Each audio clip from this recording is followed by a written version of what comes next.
What's up guys, welcome back to the channel. So today, it's a bit of a different video, it's more of a tutorial, but I'm gonna show you how to use CineMap, which is an application I have been a big part in actually making a reality. So it's very exciting that it's actually usable and ready to be made useful to all you guys. So just quickly what this application is. In the past few projects I've done, it's been very challenging to create something with maps visually that's easy and straightforward and that doesn't, need After Effects and a bunch of time rendering out certain things. So this just makes dropping in your GPX file, your route, even drawing a route or typing in destinations much easier and straightforward, as well as adding some cool things like clouds and just really customizable to quickly get kind of your map visual into an edit ready thing to drop into your video. So let me show you guys a few examples of what CineMap can do, and then let me show you how to use it.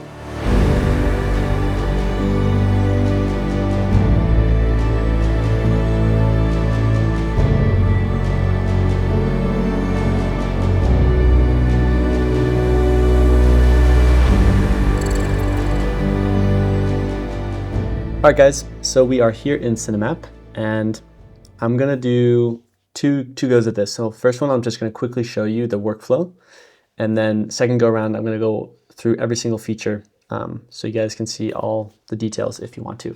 So the app is gonna work, the workflows from left to right. So we're gonna start here in routes, put everything in there we like.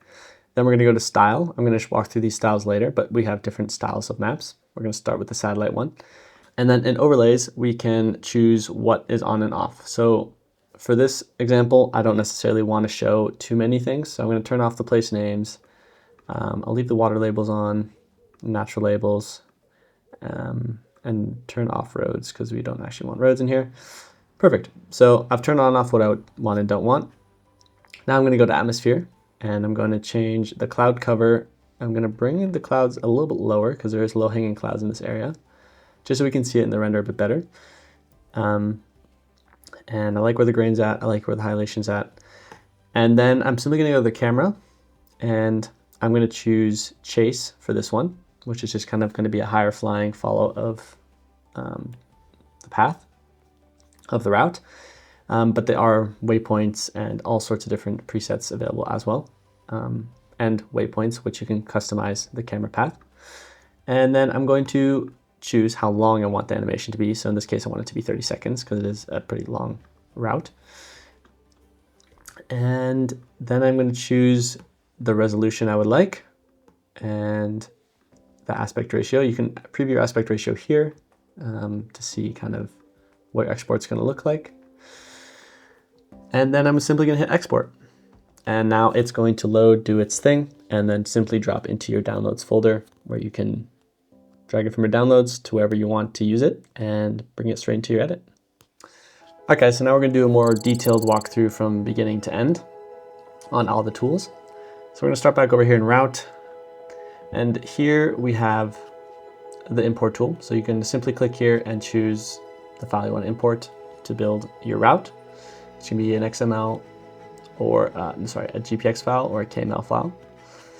You can also draw on the map. So this is just going to work like this. You're going to click on draw a map, hit draw, and then simply click on points and you'll be able to draw a map like so.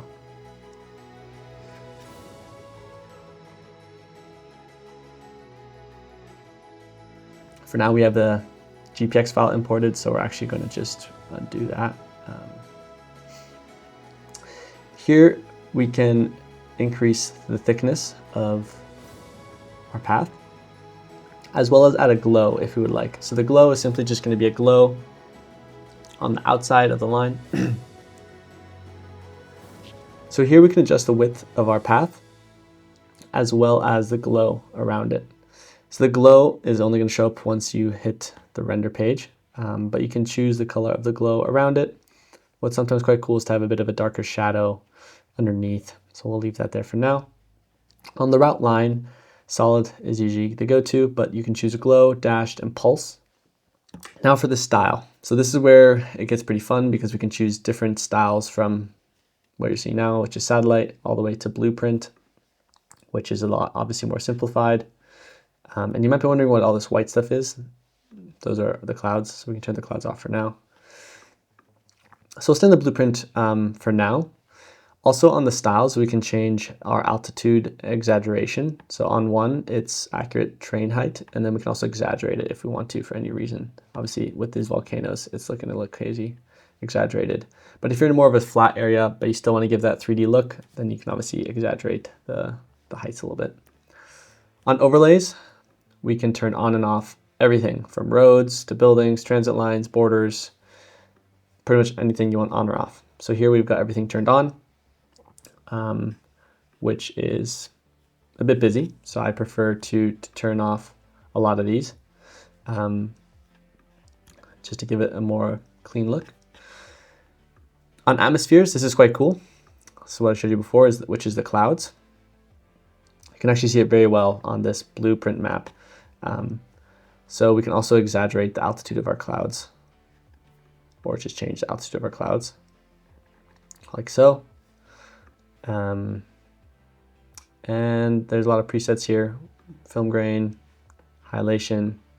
You can play with these, but these are just going to kind of change some of the camera looks, which you can also just manually change here.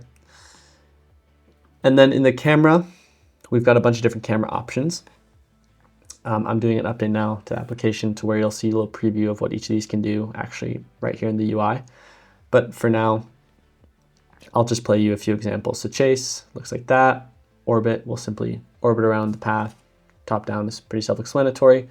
Rocket is fun. It starts way high up and then drops down into your path. So high up from like a global view down into your path. Low-flying aircraft is kind of like chase, but just a lot lower. And then waypoint is what we'll get to now, which is where we can actually customize our camera movements. So in waypoint, we've got this generation to be 10 seconds, which is fine. I'm going to clear all the current keyframes. I had a project before that had some waypoints on. I'm going to start at the beginning. So down here, we can actually select first waypoint, have it drop in. You can see it down here in the timeline. And then around through the middle of the animation, I'm going to want to move my camera to here. So I'll drop another waypoint. And then I'm going to go to the end, which is where I want to kind of come around over here and change to maybe this perspective like so. We'll add the last waypoint there. And here you can kind of choose if you want your path to be linear, ease in and out, just kind of for the transition.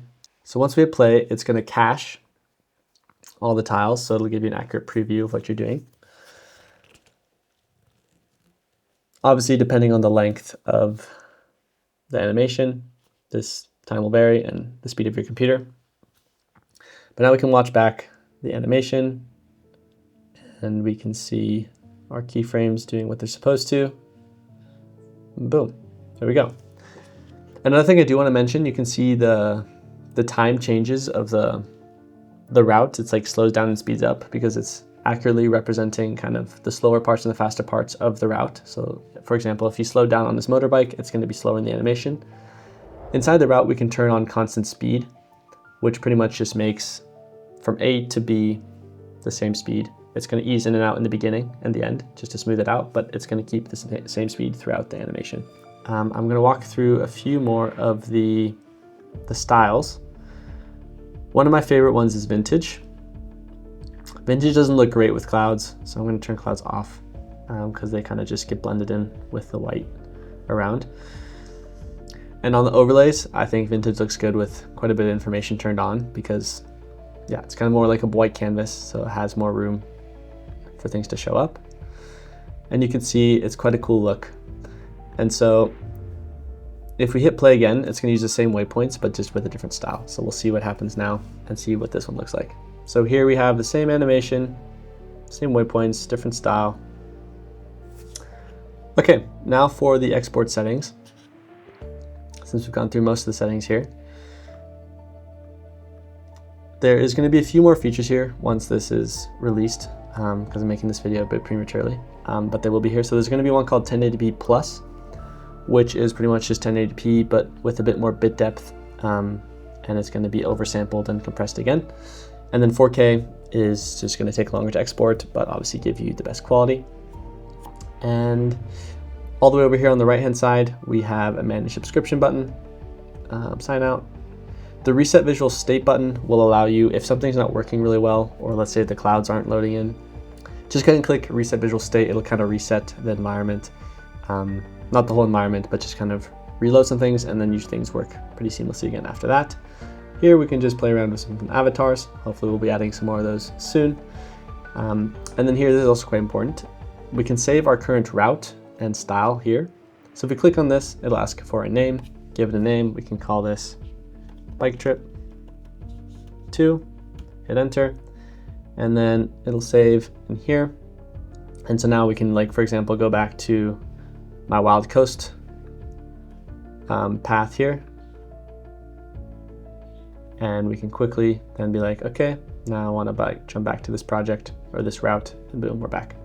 So let's click export. And from there, it'll just be exporting and go straight to your downloads. And from there, you can use it in your projects. So I hope you guys enjoyed the video. Let me know if you have any questions.